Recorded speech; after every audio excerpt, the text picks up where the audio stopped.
కార్యకర్తలతో సమావేశానికి CM YS Jaganmohan Reddy Uttarandhra నుండి శ్రీకారం చుట్టారు. ఈ నెల 27వ తేదీన భీమిలిలో జరిగే భారీ బహిరంగ సభలో కార్యకర్తలతో ముఖ్యమైన నాయకులతో సమావేశం కానున్నారు. ఈ సమావేశానికి సంబంధించిన మరిన్ని విషయాలు మనతో మాట్లాడడానికి మంత్రి గుడివాడ అమర్నాథ్ ఉన్నారు. సార్ చెప్పండి సార్, 27వ తారీఖున జరిగే బహిరంగ సభ ద్వారా కార్యకర్తలకు ఎటువంటి దిశానిర్దేశం చేయనున్నారు? రేపు జరగబోయేటువంటి సార్వత్రిక ఎన్నికల్లో ఎన్నికల శంఖారావాన్ని ఉత్తరాంధ్ర ప్రాంతం నుంచి ముఖ్యంగా విశాఖపట్నం జిల్లా భీమిలి ప్రాంతంలో ఏర్పాటు చేసేటువంటి ఈ కేడర్ సమావేశంతో ప్రారంభించాలని చెప్పి ముఖ్యమంత్రి గారు నిర్ణయం తీసుకోవడం జరిగింది.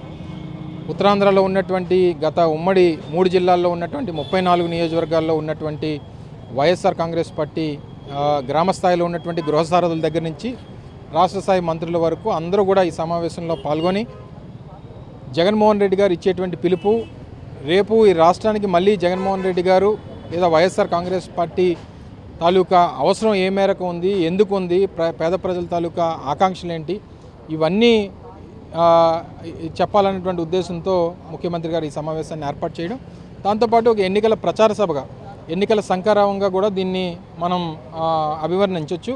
సో దానికి సంబంధించి 34 నియోజకవర్గాల నుంచి కనీసం 3 మందితో సమావేశం పెట్టాలని చెప్పి ఆ పార్టీ నిర్ణయం తీసుకుంది. దానికి సంబంధించినటువంటి ఏర్పాట్లన్నీ కూడా పెద్దలు సుబ్బారెడ్డి గారు, బొత్స సత్యనారాయణ గారు, ఉత్తరాంధ్రలో ఉన్నటువంటి పార్టీ సీనియర్ నాయకులు అందరం కూడా ఏర్పాట్లన్నీ కూడా చూస్తూ ఉన్నాం.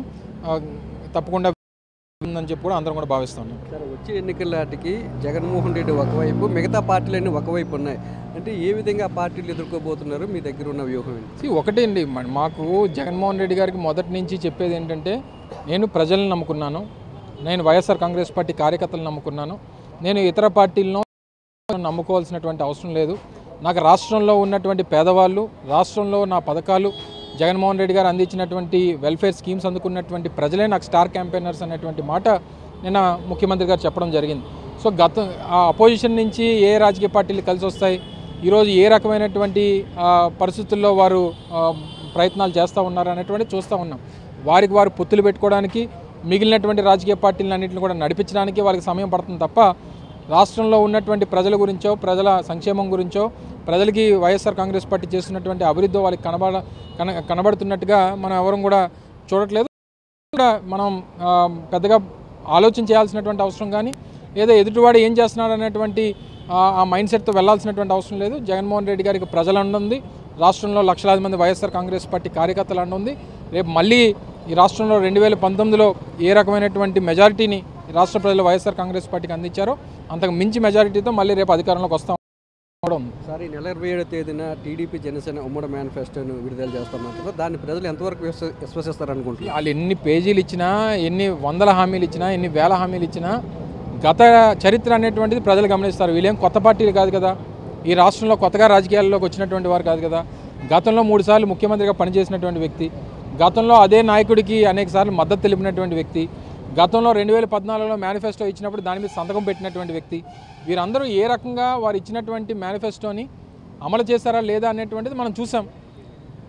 మొన్న 2019లో జగన్మోహన్ రెడ్డి గారు ఇచ్చినటువంటి మేనిఫెస్టోలో ఉన్నటువంటి అంశాలని ఏ మేరకు మనం అమలు చేసాం అనేటువంటి చూసాం. దాన్నే కదా గమనిస్తారు ప్రజలంతా కూడా. సో వాళ్ళు ఏ మేనిఫెస్టోతో వచ్చినా, ఎంతమంది కలిసి వచ్చినా, ఎన్ని హామీలు తీసుకొచ్చి ఇచ్చినా, లేదా జగన్మోహన్ రెడ్డి గారు చెప్పినట్టు ఇంటింటికి కేజీ బంగారం, ఒక బెంచ్ కారు ఇస్తామని చెప్పినా ప్రజలు నమ్మేటువంటి పరిస్థితి లేదు. సో ఏదేమైనప్పటికీ జగన్మోహన్ రెడ్డి గారి తాలూకా ఆలోచన విధానం, జగన్మోహన్ రెడ్డి గారు పేద ప్రజల తాలూకా పెన్నిదిగా ఈ రాష్ట్రంలో ఉన్నటువంటి పేదవాడికి అండగా నిలబడతాడనేటువంటి నమ్మకం రాష్ట్రంలో ఉన్నటువంటి ప్రజలకు ఉంది. సో ఇవన్నీ జగన్మోహన్ రెడ్డి గారికి రేపు ఆయన గెలుపుకి, ఆయన విజయానికి, ఆయన రాష్ట్రంలో మళ్ళీ వైఎస్ఆర్ కాంగ్రెస్ పార్టీ అధికారంలోకి రావడానికి ఇవన్నీ దోహదపడతాయని చెప్పి నమ్ముతా ఉన్నాం. సార్, ఉత్తరాంధ్రలో పర్యటిస్తున్న శర్మిల గారి విమర్శలను ప్రభుత్వమే చేస్తున్నారు. ఆ విమర్శలు ఏ విధంగా చూస్తారు సార్? జగన్మోహన్ రెడ్డి గారినో వైఎస్ఆర్ కాంగ్రెస్ పార్టీనో విమర్శించేటువంటి దానికి మన ముందు ప్రాతినిధ్యం వహిస్తున్నటువంటి రాజకీయ పార్టీకి ఉన్నటువంటి భవిష్యత్తు ఏంటి, వారి రాష్ట్రానికి ఏ రకంగా అన్యాయం వాటన్నిటికీ ఈరోజు రాష్ట్రం ఉండడానికి కానీ, లేదా ఉమ్మడి రాష్ట్రం కలిసి ఉన్నటువంటి తెలంగాణతో కలిసి ఉన్నటువంటి ఉమ్మడి రాష్ట్రాన్ని విడిపోవడానికి కానీ, ఈరోజు 5 కోట్ల 30 ప్రజలకి ఉన్నటువంటి ఏకైక శత్రువు ఈరోజు రాష్ట్రంలో కాంగ్రెస్ పార్టీ. సో అటువంటి కాంగ్రెస్ పార్టీకి ప్రాతినిధ్యం వహించి ఆ కాంగ్రెస్ పార్టీ గురించి మాటలు చెప్పేటువంటి వ్యక్తులు మాటలు వినాల్సినటువంటి అవసరం ప్రజలకు లేదు, వారికి సమాధానం చెప్పాల్సినటువంటి అవసరం మాకు అంతకన్నా లేదు. సో వీటన్నిటిని ఆలోచన చేసుకొని వారు మాట్లాడితే మంచిది అనేటువంటిది నా అభిప్రాయం. 27వ తేదీన జరిగే బహిరంగ సభ ద్వారా కార్యకర్తలకు దిశానిర్దేశం సీఎం వైఎస్ జగన్మోహన్ రెడ్డి గెలవనున్నారని, ముఖ్యంగా ఏదైతే సంక్షేమ కార్యక్రమాలు అమలు చేస్తున్నారో ఆ అమలు చేసే సంక్షేమ కార్యక్రమాలే వచ్చే ఎన్నికల్లో వైఎస్ఆర్ కాంగ్రెస్ పార్టీ 175 స్థానాలకు 175 స్థానాలు గెలుచుకుంటుందని షర్మిల ఒకసారి విమర్శలు గత పార్టీ రాష్ట్రానికి ఏ విధంగా అన్యాయం చేసిందనే విషయాన్ని గుర్తుపెట్టుకోవాలని, తెలుగుదేశం పార్టీ జనసేన మేనిఫెస్టోను ప్రజలు నమ్మే పరిస్థితి లేదని మంత్రి గుడివాడ అమర్నాథ్ చెప్తున్నారు. కెమెరామెన్ రమేష్తో నాయుడు, విశాఖపట్నం నుంచి.